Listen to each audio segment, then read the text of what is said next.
In the shadowed and forgotten corridors of time, beyond the veil of recorded history, it is thought that there existed a mysterious extraterrestrial race known as the Anunnaki. Originating from the distant reaches of the cosmos, they traversed the interstellar void, arriving on Earth over 4 millennia ago. These celestial beings, shrouded in mystery and whispered in the ancient texts, bore knowledge and technology far surpassing Earth's primordial civilizations.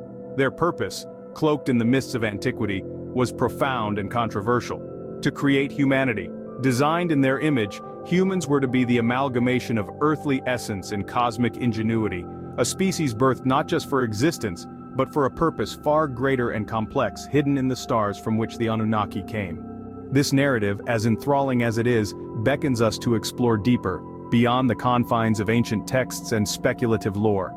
As we ponder the possibility of these advanced beings living among us, a pressing question emerges. Why has humanity not made direct, unequivocal contact with them? Today we will delve into the intriguing hypothesis that perhaps we, as a civilization, are not yet ready. It posits that our collective leanings towards lower desires, greed, selfishness, and a hunger for power, might render us incompatible with a race that has transcended such limitations to achieve interstellar capabilities. Furthermore, this exploration challenges the traditional view of the Anunnaki creating humanity as a mere slave race. It proposes that a civilization capable of traversing the stars would more logically employ sophisticated machines and robotics for laborious tasks, rather than biologically complex and unpredictable human beings. This perspective invites us to reconsider the Anunnaki's motives and the broader implications of our own evolutionary journey.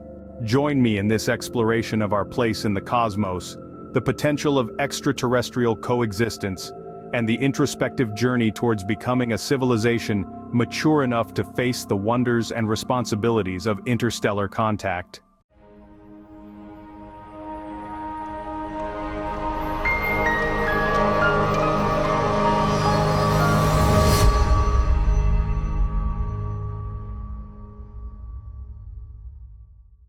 The Anunnaki and their role in human creation has been a contentious topic.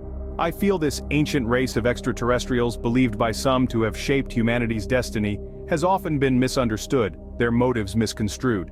The prevalent theory is that the Anunnaki engineered us as a slave race, a notion that seems rather simplistic and reductive. If we were designed as mere laborers, the Anunnaki could have created us as more biologically efficient beings. They could have made us stronger, faster, or more resilient traits that would have been more beneficial for a workforce. But instead we have a complex array of emotions, a capacity for deep thought, creativity, and empathy.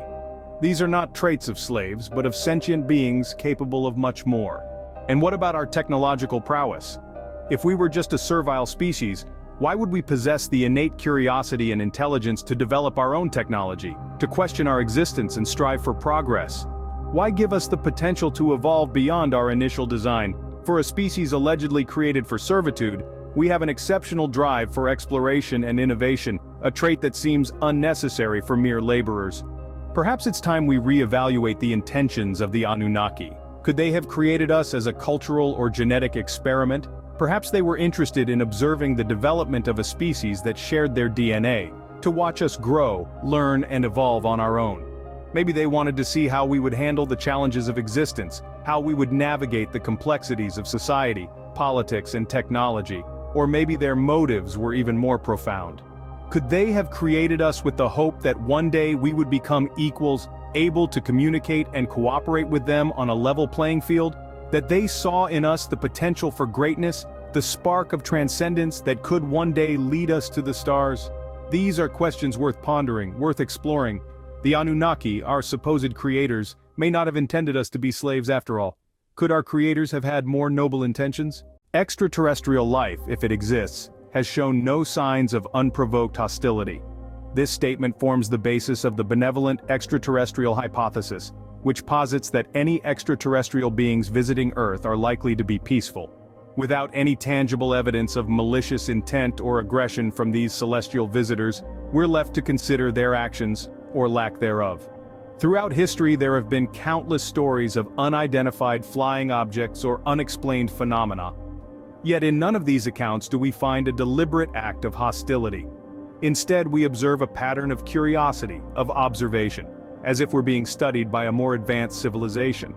But this hypothesis isn't solely based on the absence of aggression. It also finds its roots in history and culture, where signs of extraterrestrial life have often been associated with positive influences and benign interactions. Ancient civilizations across continents have depicted beings from the stars in their art and literature, not as conquerors or destroyers, but as teachers and guides. These narratives speak of a respectful coexistence, of knowledge exchange, and of mutual growth. In the indigenous traditions of Australia, for instance, there are tales of the Wandjina, cloud and rain spirits from the Milky Way, who descended upon the earth to create life and impart laws. Similarly, in the Hopi mythology of North America, the Kachina are benevolent celestial beings who bring rainfall, healing, and fertility. These stories and many others like them suggest a relationship that is far from antagonistic. They point to an interaction that is peaceful, respectful, and beneficial. They paint a picture of extraterrestrial life that is not a threat to humanity, but a potential ally, a friend, a guide. Of course, these are just interpretations, theories, speculations, but they do offer a fascinating perspective, a hopeful outlook on the possibility of life beyond our planet. They pose a thought-provoking question. If extraterrestrial life is indeed benevolent, are we as a species ready to engage with it? The evidence points to a peaceful coexistence, but are we ready for it? Humanity, in its current state, may not be entirely ready for contact. So let's delve into why that might be. Our species, as it stands, is fraught with traits that may obstruct effective communication with more advanced extraterrestrial beings. Greed, selfishness, and a relentless pursuit of power. These are aspects of human nature that, while having propelled us through our own history, could potentially serve as barriers in establishing harmonious relations with other civilizations. Imagine for a moment that we are not the apex species, but rather, we are in the presence of beings vastly superior to us. Our instinctive reactions, driven by fear or a desire to assert dominance, may not bode well for peaceful coexistence. Thus, it becomes imperative that we acknowledge these limitations, not as inherent flaws, but as areas requiring growth and evolution. Humanity may need to take certain steps in order to ready itself for contact. This evolution goes beyond the physical. More importantly, it's a shift in consciousness. We need to move from an I mindset to a we mindset, from competition to cooperation, from dominance to coexistence. Think of it as a metamorphosis akin to a caterpillar transforming into a butterfly. Just as the caterpillar must undergo significant changes to take flight, humanity too must undergo profound shifts in consciousness to be able to engage with advanced extraterrestrial beings on an equal footing. But how do we trigger such a metamorphosis? The importance of self-improvement becomes clear in this context. By self-improvement, I'm not referring to the pursuit of personal success or accolades. Instead, it's about nurturing empathy, compassion, and a sense of unity with others. We need to foster a global mindset where we view ourselves not as disparate nations or races, but as a single species sharing a common home. This shift in perspective could help us approach contact with other civilizations not as a threat, but as an opportunity for mutual growth and learning. Imagine a world where we collectively strive for wisdom over knowledge, for understanding over conquest, for unity over division. It's a tall order, no doubt, but it's a journey worth embarking on. It's a journey that requires us to examine our own shadows, to confront our fears, and to transcend our limitations. It's a journey that demands we evolve not just as individuals, but as a species. It's a journey that compels us to redefine what it means to be human. Only then, when we've matured as a civilization, when we've shed our old skins and embraced our new selves, only then can we hope to extend our hands towards the stars. As we stand at the precipice of this new era, we are reminded of the profound words of Carl Sagan, who said, "The sky calls to us. If we do not destroy ourselves, we will one day venture to the stars." So, let's begin this journey of self-improvement, of evolution, of metamorphosis. Let's prepare ourselves for the day when we finally make contact. It's a journey of self-improvement before we can hope to extend our hands towards the stars. The technology of extraterrestrials, if as advanced as we imagine, brings with it a multitude of ethical considerations. Imagine for a moment advanced civilizations that have harnessed the power of quantum computing, artificial intelligence, or even technologies that are beyond our current comprehension. These civilizations could possess the ability to traverse vast cosmic distances, manipulate matter at a whim, or even control the very fabric of space-time. The possibilities are mind-boggling, and the implications for humanity are profound. However, the awe-inspiring potential of such advanced technology also raises a myriad of ethical questions. How should we, as a less technologically advanced species, interact with these civilizations? What rights and responsibilities should we have in relation to them? More importantly, what ethical obligations would they have towards us? This is uncharted territory. We have no precedent or universal law to guide us. Our terrestrial moral compass might not apply in the vast expanse of the cosmos, yet we cannot ignore the ethical implications of such interactions. Consider the principle of non-interference, often cited in science fiction.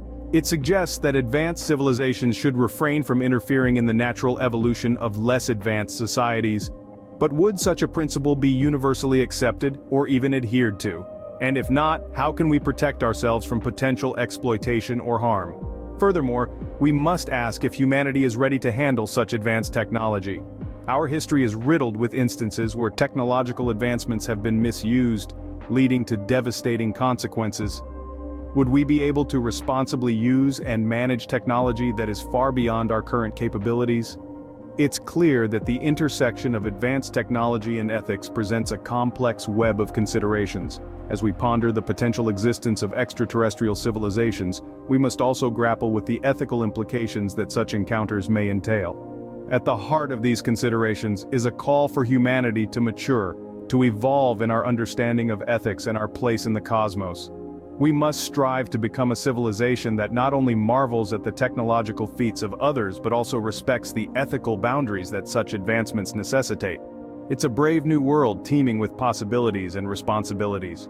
Recent sightings and government disclosures have reignited the discussion about extraterrestrial life. In the last few years, there has been a notable increase in UFO sightings and encounters reported by credible sources. From commercial airline pilots to military personnel, people from all walks of life have shared their experiences, often accompanied by inexplicable footage. These accounts, coupled with the release of previously classified information by governments worldwide, have added a new dimension to the conversation about the existence of extraterrestrial life.